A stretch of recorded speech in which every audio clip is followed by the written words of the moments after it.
Hi everyone, today we have my dad, Mr. Young, and we will be interviewing him on his experiences in Tijuana, Mexico, and particularly on his experiences with Mother Teresa, now Saint Mother Teresa. So, glad to have you here. Oh, thank you. It's a delight. Oh, you're welcome. So when did you go to Tijuana and why? I was 18 years old, and I went there to start the formation process with a group of priests. It was Mother Teresa's priests. They are called the Missionaries of Charity Fathers. A new group. It had only been formed, I think, for probably, it was less than 10 years at the time, maybe 5 years at the time when I joined. And just to start the formation process, I was young. I felt like I was called to be a priest, and so flew to San Diego, crossed the border into Tijuana, and stayed there for 2 years. Okay. So what exactly did you do there, and where did you live, and who did you live with? We lived in a big house, so it wasn't like it's hard to explain. Very simple construction. It was cinder block. The roof, as a matter of fact, were prefabricated concrete, almost like Legos in a sense, where they just, once the walls were constructed, they came with these big cranes and just dropped gently the roof on top. So it was all prefab, which was, I guess, in keeping with Mother Teresa and the whole order of the Missionaries of Charity. Very simple and poor, because they live among the poor and serve the poor. With the priests, the fathers, though, it was a little bit different than other places in the world, because that was the only house of formation in the world, was in Tijuana. And we had 50 guys there from 12 different nations across the world. So quite a variety, different languages, different backgrounds, different cultures and experiences. But this was a training facility, right? You're there to learn the spirituality of the Missionaries of Charity, and you're also there to grow in your vocation for the priesthood. We didn't have seminary classes there. That took place at the seminary further away, but my point is that the building itself had to be made for this kind of purpose, you know. So it wasn't like a house like we live in here, right? Or It was where made you live at home. specifically for... It was almost as if it was a big school or dormitory, but it wasn't a school, if that makes sense. Yeah. But it was in the middle of a very, very poor area in Tijuana. So we had the poor all around us, and we actively engaged with them on a daily basis. And what was the rest of the question? Who did you live with? Oh yeah, a bunch of people, 50 guys. Okay. 12 different nations. So it's like, this is in like 1988? Yeah, I went to make a come and see. Spent 2 weeks with them, and I guess it was the late summer of '88. I just graduated from high school in May, and I really wanted to go, but I was terrified because it's far away. I'd never been that far away from my family before, and because of the nature of this particular order in the church, right, the Missionaries of Charity, who serve the poor by becoming poor. There's certain limitations that you would have there that you wouldn't necessarily find in other congregations, right? If you're a Franciscan, as an example, or if you're a nun, you were going to be like a daughter of St. Paul or something. Totally different charism, right? Totally different gift that they bring to the church, and so they can maybe go visit their family once a year or whatever. The Missionaries of Charity Fathers didn't have the money, or Missionaries of Charity, period, whether it's a nun, priest, brother, whatever, didn't have the funds to send everybody home to visit their families every year. So when you go in, they tell you you're probably going to have your first visit home in 10 years. Yeah. So you'd go through all your training, you'd become ordained, and then after ordination, you would have a chance to go home and visit your family. Oh, wow. So that was it. I was scared. I didn't know how to handle that, and so I just sat on that. I thought about it. I was working at McDonald's. Don't tell nobody. And just kind of prayed and thought about it. And it wasn't until Christmas of that year that I made the decision that no, my heart really is calling me there. I felt like God was calling me there, and I needed to go and do it. So in January, I left. I went. Okay. And so I can only imagine if you're poor, I can only imagine what living conditions are like. Were they overly terrible, or were they okay? For the people who lived around us, yes, they were pretty rough. No running water in the house. I mean, a lot of where we were, it was sort of in the middle of an area of land that was owned by the government, but it wasn't being used. And so what would happen is, and this happens all over, but in this particular area, what happened was over time, the government's not using the land. It's government land. Nobody's using it. And so the poor kind of migrate there and just build like a development, right? They squat. It's called squatters, right? So they squat on the land. They don't really own it. And hundreds of families, and they build houses that look like what you and I would build as a clubhouse outside. Oh, wow. Just scrap wood, tarps over for the roof to keep the water out, hole in the ground for your bathroom, and they'll build a little thing over that wooden little cabin you walk into. So very, very rough, very poor, very simple. But our house, even though it was very poor and simple, we had running water, we had electricity, we had, because we have to in order to maintain and do the work that we wanted to do or needed to do, we had to have those things. We still begged food. All of our food was in some way, shape, or form donated to the house. And so we ate from that, and then we also distributed it to the poor. Okay. What were the locals like? I loved them. They were fantastic. I grew up in, I guess, what you would call middle-class America. I always had everything I wanted within reason. If there was ever anything I wanted to have, I just asked my mom and dad, and it, more or less within reason, it was something that I would get.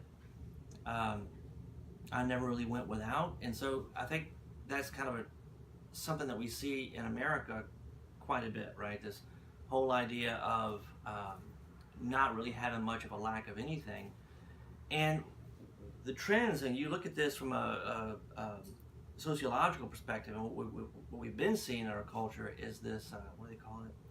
Entitlement generation. Yes. They call it, everybody feels like, well, just because I'm here and just because I'm an American, I deserve this. I don't really have to work for anything. I really just deserve this. And that was completely 100% absent from all the people I encountered in Mexico. You would give, I used to use the example when I would talk to youth groups and students when I was teaching. You give a gift to a kid in America, and a lot of times they may say, thank you, and sometimes not, right? But a lot of times the sense was, it doesn't really have a whole lot of weight. Yeah. It doesn't really mean a lot, right? And so it's kind of like this little thank you, and they kind of go off. In Mexico, you give like a piece of candy to a little kid, and they're just jumping up and down. That was my experience. They're just so excited. Oh, wow. They're so thankful, And so there was a sense of gratitude that I encountered in just everyday people everywhere that I did not encounter here at home. And that has always stayed with me. So I know that what everyone really wants to hear is your experiences with Mother Teresa, who founded the Missionaries of Charity Fathers and all the Missionaries of Charity. You met her a few times. How many times did you meet her? What were your experiences with her like? As I recall, when I was there, the 2 years that I spent there, she came to Tijuana 3 different times. And each time that she would come, there were also, I think we had 3 houses of active nuns, just what you would think of as the Missionaries of Charity, right, doing their things, the nuns doing their thing. They all dressed just like Mother Teresa, right? in one house of contemplative nuns, and those dressed the same way, but they never left the convent. They were in there. Their whole job, their whole duty was just to pray. They prayed all day. So whenever Mother Teresa would come in to Tijuana, she would spend time with the different communities. Now, we were unique in the sense that it was the only house of formation in the world. And we had, like I said, 50 guys from 12 different nations. There was a handful of priests, and these were fully members of the community. A few of them, matter of fact, actually started the community with Mother Teresa. So they were there, and they served us, the guys in formation, but also the nuns too. So they were going out every day, celebrating Mass at the different locations and all that. But Mother Teresa wanted to spend a lot of time with us because we were the only one, new and very unique, and in that house, it was the only one in the world. So a couple of the visits when she came, it was not like a big production. It was sort of it was a big production, but it wasn't like my meeting her. It was just sort of like in the course of whatever was going on at the time, right? Yes. But the first time she came was different because she was coming. We had a seminarian who was he had been ordained a deacon by the local bishop, and it was time for his priestly ordination. It was the first guy in the community who would be ordained a priest as part of the community, And so she wanted to be there for that. And part of the lead up to that day was that she wanted to meet all of the new guys in formation personally and spend time with us, talking, getting to know us, and also praying with us. And so they set her up in the chapel right next to the tabernacle, so she's there by Jesus, in a chair. And there's an empty chair sitting next to her. And we were all standing in line, and one by one, we got to go in and spend, 10, 15 minutes with her, just each individually, talking and praying together. So I'm like, petrified. I'm nervous. I don't know what to say. It's like I keep thinking, am I going to have to talk with her and kind of like prove that I'm holy? Prove that I'm holy enough, or prove that I'm really called to be a priest, or what is this all about? I was really because this is a living saint. Everybody knew that, and so it was kind of an overwhelming experience. But as it turns out, I walked in, I sit next to her, kind of like we're sitting right here, except kind of facing each other, and she took my hands in hers, and she's looking into my eyes, and she asked me some questions that I just couldn't get wrong. What's my name? Right? So I'm nervous, but I can answer that. Where am I from? How long I've been here? Those kind of things. And then we spent most of the conversation really just talking about my family. I was expecting that she would want to talk about holy things, things that were, having to do with priesthood and serving the church and all that. But she didn't. She in retrospect, I look back at that and I think she really knew what was most important in life, and that's what she wanted to talk about, which was, tell me about your family, and I want to hear about your family. And then the follow-up to that was, I want to pray with you and teach you a few prayers that may be helpful for you in your life. And that's what we did. So I spent 10, 15 minutes with her. Part of that whole trip, that first trip, she formally received the guys who were like in my class, so to speak, who were just starting out in formation. It was just pretty soon after I got to, 6 months after I got to the community, and wanted to officially receive us into formation for the Missionaries of Charity Fathers. And part of that was she gave each of us a medal of Our Lady of Guadalupe, and also a rosary, which I have to this day. So that was pretty special. So, did you fix her rosary? Yeah, at one point, because I used to make rosaries. I used to make the metal rosaries with the bead, not the cord knot rosaries, but the metal rosary. I had all the tools and the equipment and all that. And on one of the trips, and I think it was the second, could have been the third, but it was a later trip, someone came up to me and said, hey, Mother Teresa's her rosary broke. You know, can you fix it? And I said, no problem. You know, so they handed me her rosary, and I went to town, kind of, you know, fix it up pretty quick, and then I got to bring it back and give it to her. You know, and she thanked me for doing that. So that was pretty amazing. I mean, I assume it broke because of so much use. Yeah. That's pretty awesome. So, what did you take away from Tijuana, physically and spiritually? I mean, physically, the clothes on my back, a few books. I mean, I didn't have a whole lot. So, as far as taking things away in that respect, it wasn't a whole lot that I left there with.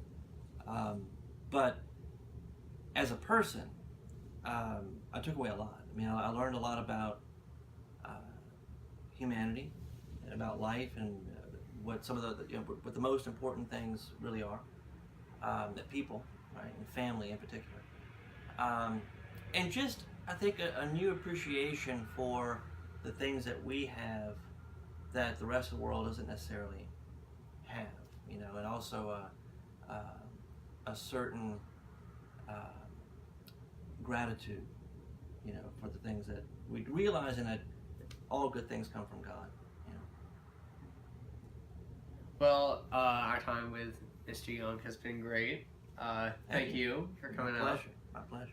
Thank you.